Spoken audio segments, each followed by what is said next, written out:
Hello, hi, welcome once again to M5's new English language learning program, Let's Speak English. I'm Gav Duncan and I'm here on your TV screen to help you learn English. All right, we're back. Here we go. Now, how do you feel? Do you feel like a god of English? Yes, fantastic. Now, back to normality. Are you sitting comfortably? Yes? Good.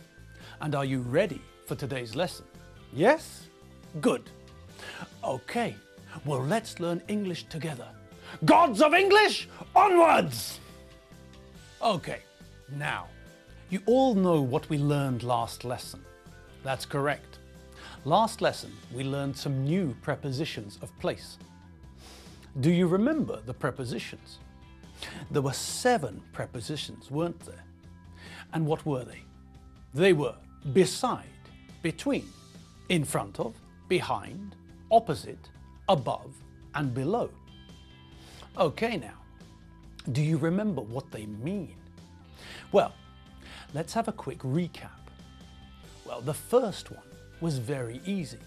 Beside is the same as next to. Doreen is standing next to the window. Beside is a synonym for next to, so we can say Doreen is standing next to or beside the window. Simple. Okay, OJ. What's number 2? Number 2 is between. Mabel Mixture, show us a picture. Okay, that's between. Number 3, if you please, Mabel. What's number 3? Number 3 is in front of and behind. 2 in 1. Mabel Mixture, where's the picture?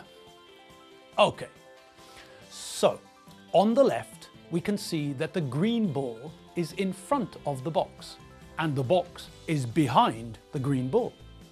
And on the right we can see that the green ball is behind the box and the box is in front of the green ball.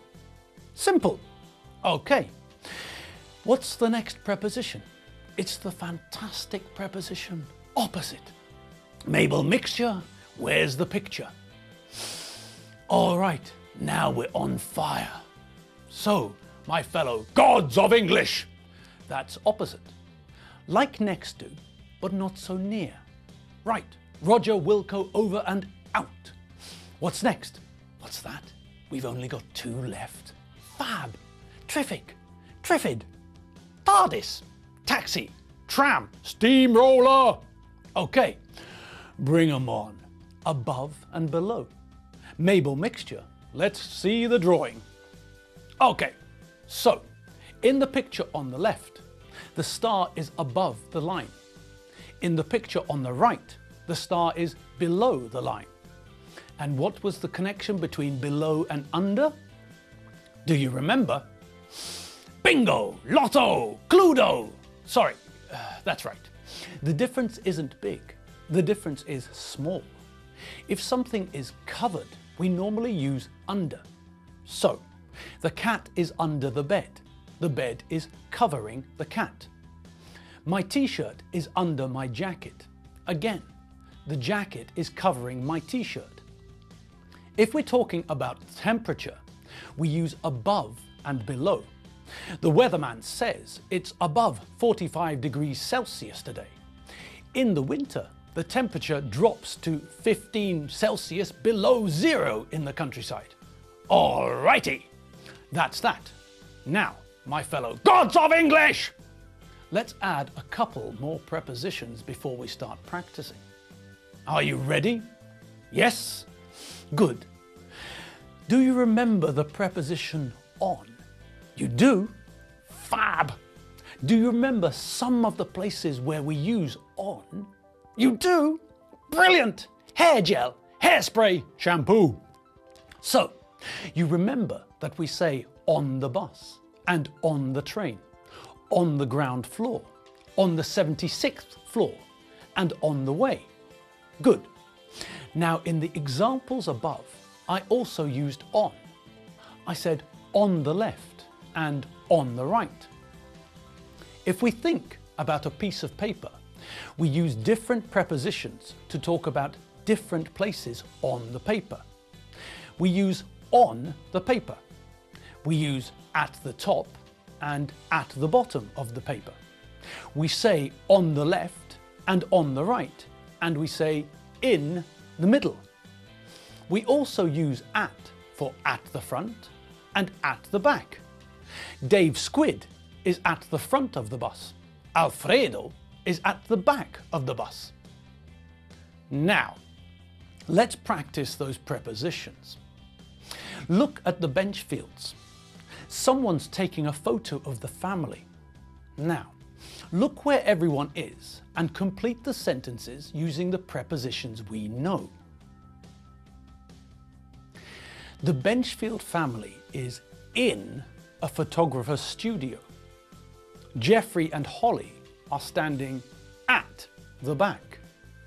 Alfredo and Mary are sitting in the middle.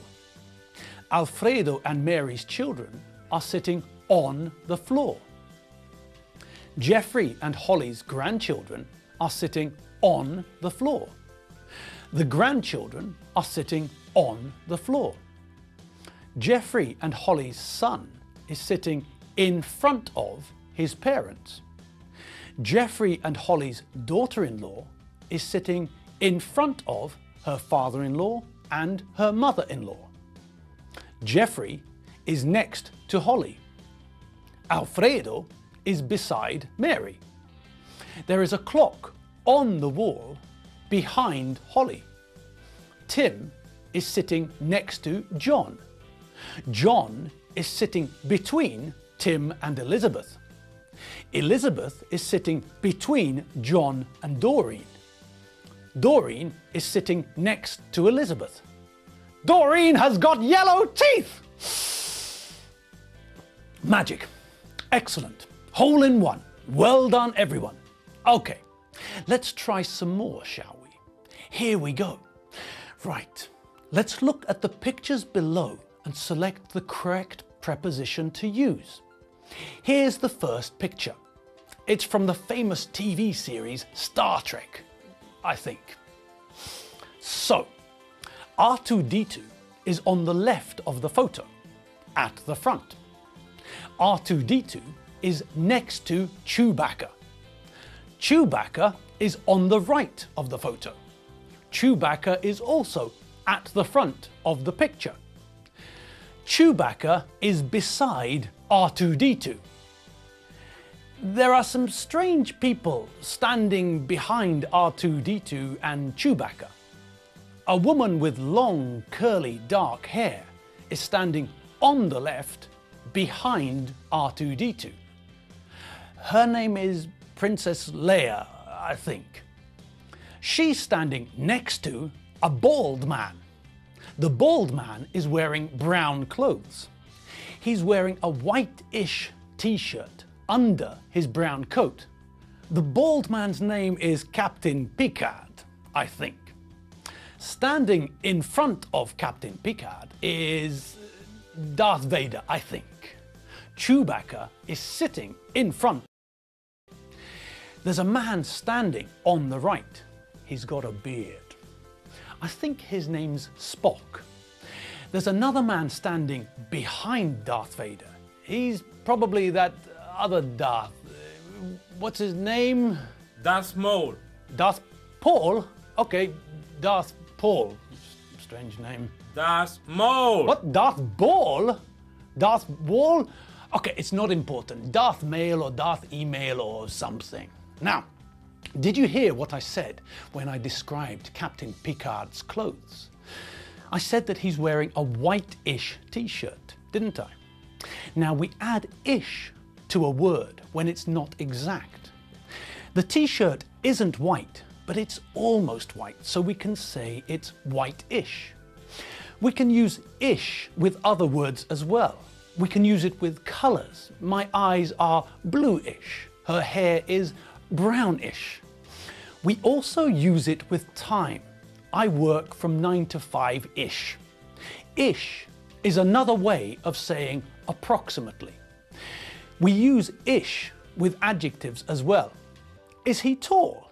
Well, he's tallish. Is she short? Yes, she's shortish. Okay, another picture, please. Ooh, crikey! Well, there's a lot going on in this picture, isn't there? Okay, let's start on the left and work right. Okay, well, on the left, at the bottom, there's a rabbit. The rabbit is black and white. In front of the rabbit, there's a dog. The dog is black and white. There's a parrot sitting on the dog. The parrot is red, blue, and green. Next to the parrot, there's a snake. The snake is also on the dog. The snake is black and white and grey and reddish. Below the dog and below the snake, there's another dog. This dog is small. Next to the small dog, there's a hamster. The hamster is between the rabbit and the small dog. Okay, on we go. To the right, there's another bird sitting on the dog. It's got a funny haircut. I don't think it's a chicken. There's a kitten standing on the dog's head. The kitten is waving at another cat, I think. Maybe the kitten wants to high five the cat. The dog is looking at a clownfish. The clownfish is in a fishbowl. The cat is sitting on the right of the picture next to the fishbowl. The cat is trying to high five the kitten, I think. Between the dog and the fishbowl, there's a weasel, I think. Well, it looks like a weasel. I think it's a weasel. Good Govry and chips with curry sauce. That was long and hard, wasn't it? Okay, let's quickly recap on the prepositions we learned. We know the prepositions of time in, on, and at. We know that we use in for years, seasons, and months. We use on for days and dates. And we use at for clock times. Okay.